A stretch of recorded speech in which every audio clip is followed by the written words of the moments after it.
Hello guys, today magluluto tayo ng lechong manok with turbo. Wow, napakasarap nito. So, hugasan lang natin ito ng maayos. At yung diskarte ko dito, maganda pang hugas yung ginagamit ko talaga pang hugas suka. Kasi para hindi siya madulas. Tapos natatanggal yung lansa ng manok.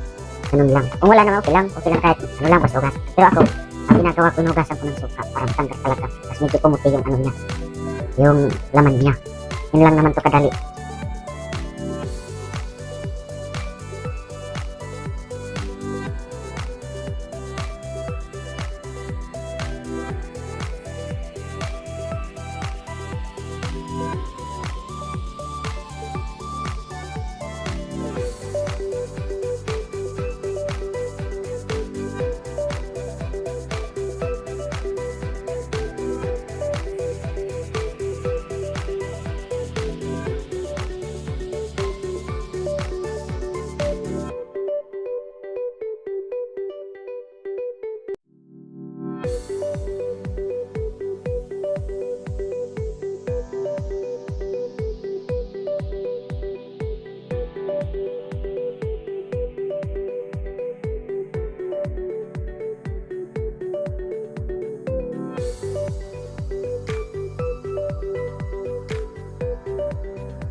Wow guys, ito na guys yung kinalabasan, oh.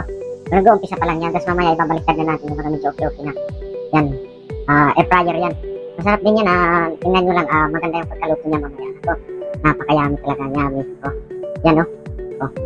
Yung niya, nakasit siya sa 1 hour, tapos inano ko lang sa 250. Kahit nagluluto ako ng lechong kawali, lechong bili, 250 talaga kasi para yung niya init palagi masarap yung pagkaluto niya. Kasi kung ibibitin-bitin natin, matagal maluto at saka hindi naluluto ng maayos yung sa loob. Ito, nakaano na yung nakasit na yung sa 1 hour. Siguro 1 hour kaya na maluto niya. Kaya yun, sarap ito mamaya. Kasi wala naman ditong uling. Ito na lang, pumili kami nito guys. So guys, sarap niya, no? Masarap yung pagkaano niyan. Grabe guys.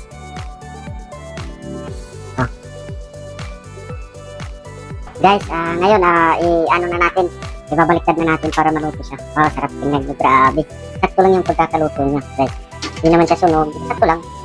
So, ibabaliktad na natin para maluto na. Tan-tadan. Wow, crispy na crispy talaga. Juicy pa. Guys. Grabe. Ngayon, ganyan ang kulay niya kasi hindi pa natin nabaliktad. Anuhan lang natin ng kunting mantika. Grabe, guys. Oh. Nabalatan siya, guys. Balatan. Okay lang yan, guys. Oh.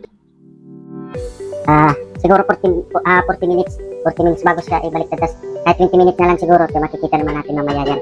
Kung pwede na siya. Grabe. Babalik na naman natin ulit. Yun na. Yun na, guys. Oh. Malapit-lapit na. Makakakain na tayo, guys. Sarap po. Guys, ngayon hanguin na natin. Wow, yummy, guys. Ang sarap-sarap, guys.